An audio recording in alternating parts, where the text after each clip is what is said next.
하나님께서는 예수님을 통해서 십자가 구원 사역을 잘 이루셨어요. 완수하셨어요. 그리고 그 다음 일들을 위해서 우리들을 부르고 계셔요. 그래서 오늘 우리는 부름받은 자의 자세를 가져야 돼요. 한번 좀 우리 따라서 해볼까요? 나는 부름받았다. 우리 주님이 나를 부르셨다. 주님께서 나를 택하셔서 주님의 귀한 일꾼의 자리에 서게 하셨다. 이게 우리 이 세상에 있는 모든 그리스도인들이 가져야 할 자기 신앙 정체성이에요. 내가 누군가? 나는 하나님께 택함받고 불리움을 받은 백성이다. 세상 수많은 사람들 가운데 택함받은 백성이다 라고 하는 이러한 귀한 선민의 의식을 갖게 되기 바랍니다. 선민의식은 보통 유대인들만 갖는 게 아니라 하나님의 자녀들이 다 가져야 할 자세입니다. 세상 수많은 인생들이 세상에 살고 있지만 자신이 하나님의 자녀요 하나님의 택함받은 사람이라는 의식을 갖고 사는 사람은 몇 안 됩니다. 오늘 우리가 주님 안에서 우리가 누구인지를 분명히 인식하고 자기의 영적인 정체성과 위치를 알고 사는 거 너무나 소중한 거예요. 그런 차원에서 오늘 주님께서 본문에서 말씀해 주고 있는 사도 바울과 같은 그런 주님의 일꾼들로 세워지는 귀한 역사가 있기 바랍니다. 사도 바울이라는 인생은 1세기 인물이잖아요. 그는 예수님이 부활사건 하신 이후에 하나님의 택함을 받은 하나님의 그릇이었습니다. 그렇게 보면은 우리는 하나님 앞에서 이 시대에 우리가 살고 있는 이 시대에 택함 받은 사도 바울과 같은 하나님의 일꾼들이라는 의식을 가지셔야 할 줄 믿습니다. 하나님은 그 시대마다 그 시대에 살아가는 사람들 중에서 하나님의 선한 뜻을 세상에 알리고 하나님의 뜻이 실현되도록 하는데 사용하고 싶으셔서 부르시고 택하시는 거예요. 우리는 미래 세대에는 있지도 않을 수 있어요. 그렇죠? 과거 시대는 이미 지나갔어요. 그리고 어렸을 수 있어요. 아니 안 태어났을 수 있어요. 과거라고 하는 긴 시간 속에도 우리가 없었고 앞으로 미래 저 멀리에도 우리는 없을 거예요. 우리가 있는 때는 언제냐? 지금이에요. 지금 이 시대예요. 우리는 지금 이 시대를 사람들은 그래요. 즐기고 놀고 쾌락을 챙기고 하면서 살아가야 할 시대라고 각자에게 말할 수도 있어요. 이때 놀아야지 언제 놀아? 살아서 놀아야지 언제 놀아? 이렇죠. 우리의 의식은 조금 달라요. 자, 우리는 따라서 살아서 사명 감당하자. 살아있을 때 사명 감당하는 거예요. 근데 이 사명이라는 단어, 이 미션이라는 단어는 아무나 갖고 있나? 그렇지 않아요. 하나님 앞에 내가 택함 받았다는 의식을 가진 사람 심령 속에 있는 거예요. 자기가 택함 받은 줄도 모르고 자기가 불리움 받은 줄도 모른 채 살아가는 방향성 없이 사는 사람, 목적성 없이 사는 사람들의 마음에는 이런 사명이 없어요. 이런 사명감이 안 들어차요. 불리움 받는 놀라운 역사, 경험하고 체험한 성도가 이 사명을 갖는 거예요. 결국은 뭔가 보세요. 하나님께서 택해서 부르시는 사람은 누구나 다 그 마음속에 사명감이 있게 돼 있는 거예요. 내 속에 지금 사명감이 있는가 보시기 바라요. 경험해 보셨고 느껴보셨고 확인해 보셔서 아실 거예요. 내가 하나님께 불림받았고 택함받았다는 의식이 있는 사람과 함께 따라오는 동전의 양면과 같은 것이 바로 사명감이에요. 하나님을 예배하는 자로서의 사명, 하나님의 뜻을 세상에 실현시켜가는 사명, 우리 주 예수 그리스도를 통하여 구원받은 자로서 구원의 복음을 세상에 널리 전파해야 될 사명, 이 모든 게 불림받았다고 하는 그런 소명의 의식 속에서 사명의식에 함께 자라는 거예요. 여러분, 불림받았다고 하는 걸 깨닫는 게 소명이에요. 소명. 콜. 하나님이 너 이리 와라 부르신 거예요. 콜링한 거죠. 그 콜링된 사람 속에 주님은 너는 이것 좀 해라, 나를 위해서 이 일을 좀 했으면 좋겠다 하고 우리에게 미션을 맡기시는 거예요. 사명을 맡기시는 거예요. 그래서 소명과 사명은 함께 있어요. 그래서 오늘 우리의 심령 속에 우리의 신앙 자세를 살펴보는 눈이 있어서 이걸 좀 두 가지를 다 봐야 돼요. 동전의 입면도 보고 저면도 볼 수 있는 눈이 열려야 돼요. 내가 주님께 불림받아서 주님의 교회에 나와 예배하고 주님을 찬양하고 기도하는 것은 일면일 수 있어요. 소명에 받은 사람으로서의 역할이에요. 그런데 내가 받은 소명 안에서 얻어지는 이 주님이 시키시는 역사, 주님이 동참하라고 부르시는 현장, 주님이 나를 보내시는 삶의 현장으로 나아가서 감당해야 될 몫이 있어요. 이게 바로 사명이란 말이에요. 그러니 여러분이 놓여 있는 자리는 사명의 현장이라고 믿으시길 간절히 축원합니다. 나를 택하신 하나님이 나를 보내신 놓으신 자리가 있어요. 내 삶의 자리가 있어요. 어느 글을 보니까 어떤 사람이 재미로 쓴 건지 몰라도 이런 말이 돼요. 옛날에는 원수는 외나무 다리에서 만난다 이런 소리를 했어요. 그러니까 피할 수 없는 길에서 만난다는 그런 의미일 거예요. 에? 맞닥뜨리지 않으면 안 되는 현실 속에 놓이게 돼 있다 이런 의미일 거예요. 근데 요즘에 뭐냐면 원수는 직장에서 만난다 뭐 이런 소리를 하더라고. 원수는 직장에서 만난대. 직장에서 원수가 생기는 거겠죠. 직장 생활하면서 원수를 맺는 거겠죠. 예. 아니 꿈을 갖고 야망을 갖고 직장에 들어갔는데 거기 무슨 원수가 오기 기다리고 있겠어요? 살다 보니까 어떻게 그 나의 삶의 자리를 가꾸지 못하고 돌보지 못한 결과가 원수 맺는 관계가 되는 거죠. 오늘 저와 여러분의 삶 속에 정말 하나님이 보내놓으신 우리의 삶의 현장을 소중히 여기시기 바랍니다. 그게 가정이 됐든지 직장이 됐든지 이웃과의 관계가 됐든지 동료애가 됐든지 뭐가 됐든지 여러분이 있는 그 자리는 여러분 때문에 하나님의 뜻이 이루어지는 자리가 되어야 할 줄로 믿습니다. 자기를 녹이셔야 돼요. 자기를 내어주셔야 돼요. 자기를 희생하고 자기를 통하여서 주님이 거기 표현되어지고 내 언행을 통하여 주님의 성품이 드러나고 주님의 향기가 드러나도록 살아가길 간절히 축원합니다.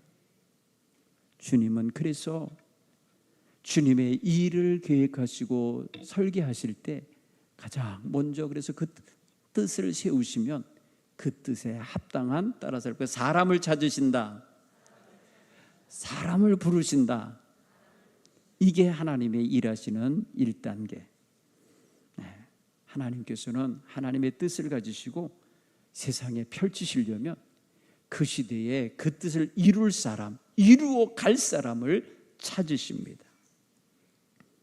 사도 바울 시대에는 사도 바울을 택하셔서 그 쓸모없는 사람 같고 그 교회를 해악을 끼치고 잔해하고 핍박하던 자임에도 불구하고 그를 부르셔서 그의 삶의 방향을 180도 바꿔놓으셔서 주님의 가시는 일, 주님의 행하셔야 할 일을 계속 이어서 하게 한 거예요. 오늘 우리 시대에 우리는 모양도 없고 별로 드러낼 만한 그런 멋진 것도 없는 사람들인데 하나님은 우리가 필요하신 거예요. 하나님은 우리가 필요하셔서 지금 부르신 것이고 택하셔서 우리에게 그 필요한 몫의 일을 사명을 맡기셨음을 깨닫기를 바랍니다. 부족함을 알고 겸손해지는 것 좋은 자세죠. 그런데 부족한 것만 생각해서 쥐구멍을 찾아 들어가려고 하는 건 하나님의 뜻이 아니에요. 이미 하나님은 부족한 걸 알면서 우리를 부르셨는데 뭐 그죠? 감출 것도 없고 꾸밀 것도 없어요. 우리에 있는 그 모습을 하나님이 다 보시고도 내가 네가 필요하다 하고 부르시는 거예요. 사도 바울을 부르실 때 하나님은요, 그의 거친 성품, 차가운 성품, 날카로운 성품, 사람을 죽이는 것조차도 눈 하나 깜짝이지 않는 이 잔인무도한 마음, 자기의 종교 신념이라면 무엇이든지 물불 가리지 않고 하는 이 불도저 같은 성품, 다듬어지지 않은 것 같은 이런 성품임에도 하나님이 필요하시기에 그를 부르셨고, 그를 부르셔서 다루시고 다듬으시고 연마하신 거예요. 여러분, 하나님 손에 들어가면요, 아무리 거칠고 더럽고 악한 사람도 변하여 새 사람 되고 깨끗한 사람이 될 줄 믿습니다. 그러니 우리 부족한 거 탓하면서 하나님 앞에 못 나가겠다고 하면 안 돼요. 나 있는 그곳에서 하나님이 필요하셔서 부르신다는데, 조물주가 피조물을 택하신다는데 왜 내가 거부를 해요? 우리는 오직 하나 순종의 자세가 필요한 것입니다. 여러분, 부름받은 자는요, 순종하는 자세가 기본 자세예요. 우리는 불러주시는 것만 해도 감격하고 감사하여서 예, 제가 여기 있습니다 하고 달려갈 수 있는 자세가 우리에겐 구비되어 있어야 돼요. 주님, 말씀하시옵소서. 종이 듣겠나이다. 주여, 나를 찾으소서. 내가 주의 일에 쓰임받기 원합니다. 주여, 나를 보내소서. 내가 여기 있나이다. 이런 모든 신앙인의 고백과 자세가 오늘 우리 것이 되어야 할 줄 믿습니다. 우리도 그런 고백을 할 수 있어야 될 줄 믿습니다. 순종하는 자세로 주님의 부르심에 응답하는, 그래서 매 순간순간 주님의 부르심에 응답하는 자세가 이어지게 되기를 바랍니다. 젊은 시절에, 처음 믿던 시절에, 정말 은혜 받던 시절에는 예, 뭐든지 하겠습니다 하던 자세가 왜 시간이 가면서 엉뚱한 모습으로 변질되고 굳어질까? 날마다 나를 부르시는 주님 앞에 서는 자세가 없어졌기 때문에 그래요. 날마다 주님 앞에 자기를 돌아보며 주님의 부르심 앞에 신선한 대답을 할 줄 아는 이런 깨어있는 영성이 죽어가기 때문에 타성에 젖은 모습이 된다는 거라. 열심히 있던 모습이 다 사라지고, 자기 챙기고, 자기 시간은 귀하게 여기고, 이런 식의 삶을 살아요. 사랑하는 성도 여러분, 따라서요. 하루를 살아도 하나님이 기쁘시게 살자. 이게 우리의 모습이어야 돼요. 하루를 살아도 그렇게 살아야 되지 않겠어요?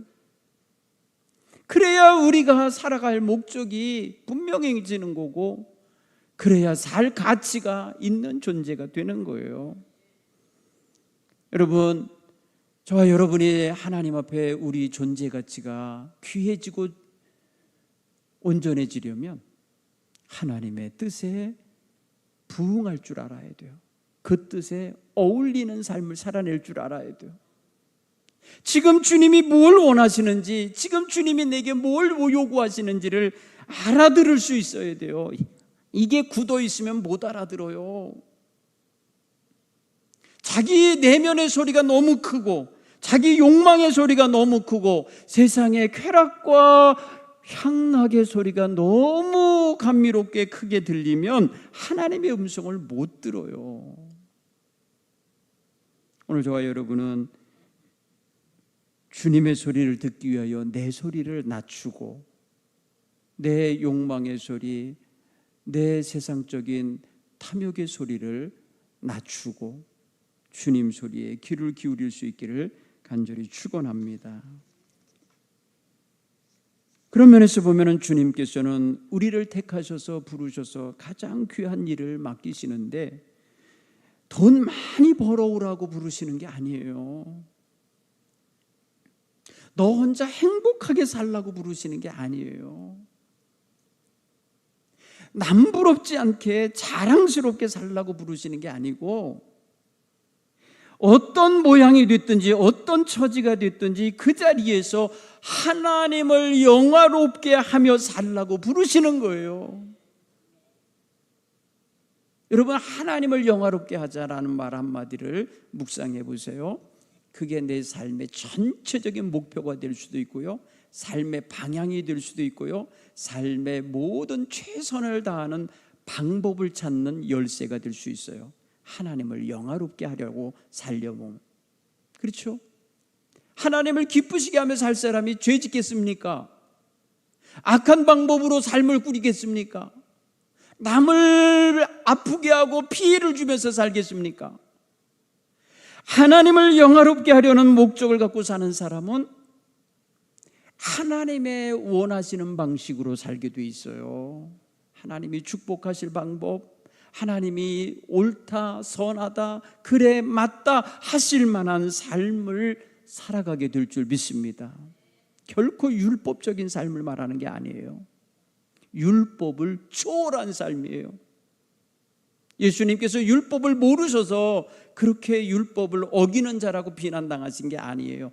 예수님은 하나님의 마음을 아셨기 때문에 그렇게 사신 거예요.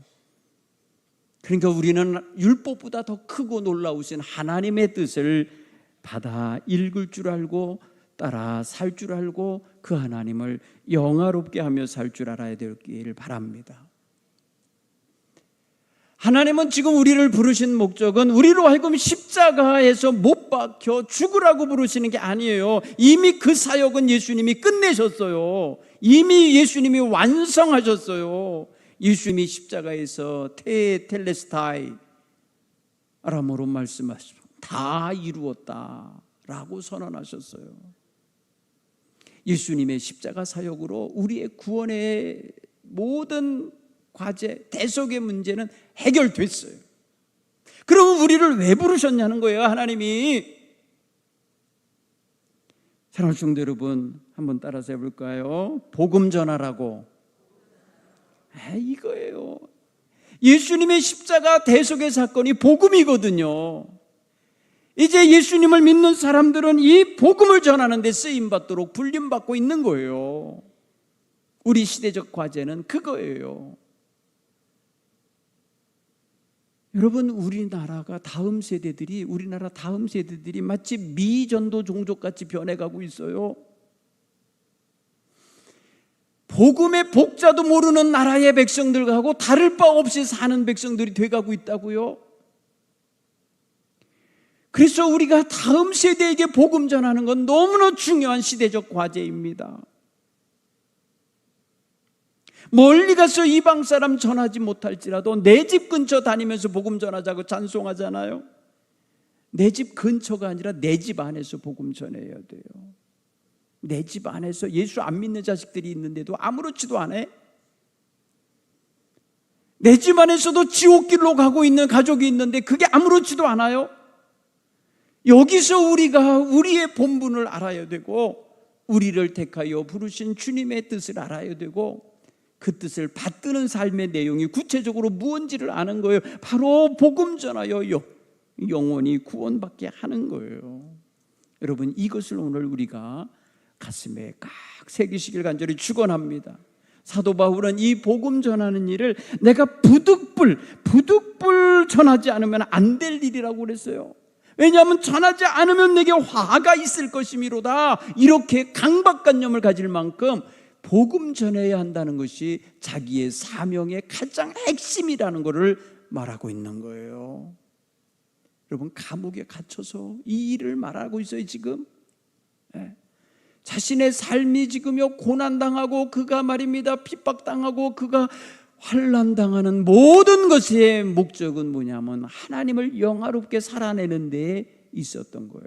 그래서 그는 고난당하는 것조차도 교회를 위하여 당하는 고난도 도리어 즐거워하고 기쁘다고 표현했어요. 얼마나 귀한 일입니까? 이렇게까지 승화되는 사명감이 있어야지 않을까.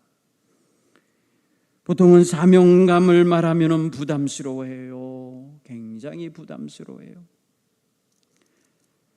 알기는 아는데 하기는 싫고 뭔가 핑계를 대고 싶고 복음 전하는 일을 어렵게만 여길 수가 있어요. 그렇지 않습니다. 사랑하는 성도 여러분, 내가 믿는 예수를 말하는데 뭐 그렇게 어려워요? 내 주변 사람들에게 내가 믿고 내가 만난 예수를 증거하는데 그거를 그렇게 어려워할 필요가 뭐 있어요? 내 앞에 앉아있는 내 친구가 나를 잡아먹습니까? 나를 무슨 어디 경찰에 신고를 합니까? 주먹질을 당합니까? 여러분, 우리나라 같이 좋은 환경 속에서 사는 사람들이 복음의 복자도 말 못하고 살면 되겠냐고요. 오늘 우리는 예수 믿고 구원받아 하나님 나라에서 행복하게 사는 삶을 알고 있는 성도들이에요. 믿고 있는 성도들이에요. 지옥불로 가는 것이 뻔히 보이고 죽음의 길로, 심판의 길로 가는 것이 뻔한데 어찌 그런 사람들의 삶 속에 복음을 전해주지 못하겠습니까? 우리는 이거를 정말 생명을 살리는 약이라 여기고 먹여야 되는 거예요. 여러분, 이 약을 먹으면 살아난다는 걸 아는 사람은 그거 안 먹이겠습니까? 반드시 어떻게든 먹이려고 할 거 아니에요. 죽이는 독약도 먹이는 세상입니다. 그런데 생명을 살리는 생명의 약을 전하는 일인데 어찌 그걸 주저합니까? 오늘 우리는 주님께서 우리에게 가장 귀한 일, 세상에서 최고 가치 있는 일로 이 복음 전하는 사명을 주신 거예요. 여러분들이 세상에 그 어떤 일을 하는 것보다 영혼 구원하는 것보다 귀하진 않을 거예요. 어디 가치냐? 이게 하늘 가치예요. 이게 하나님 가치예요. 하나님을 기쁘시게 하고 하나님께 인정받고 싶은 사람들의 가치관이 이거예요. 그러니 오늘 우리는 모든 사람이 주님 앞에 나와 예배하는 모든 성도들이 전도자가 되어야 돼요. 전도자적인 사명을 가지고 살아가는 이런 모습을 갖기 바랍니다. 여러분, 대충 얼버무리면서 교회 다니는 거 아니에요. 내가 믿는 예수님을 다른 사람에게 소개해야죠. 그저 소개해야죠. 우리가 정말 믿고 확신한 이런 가운데 살 때 이 모든 게 가능할 줄로 믿습니다. 자, 오늘 저와 여러분 다시 한번 주님 앞에 다짐합시다. 주님, 따라서 주님, 전도자가 되어 살겠습니다. 자나깨나 영혼 구원하고 싶은 마음을 잃어버리지 말고 사시기를 간절히 축원합니다.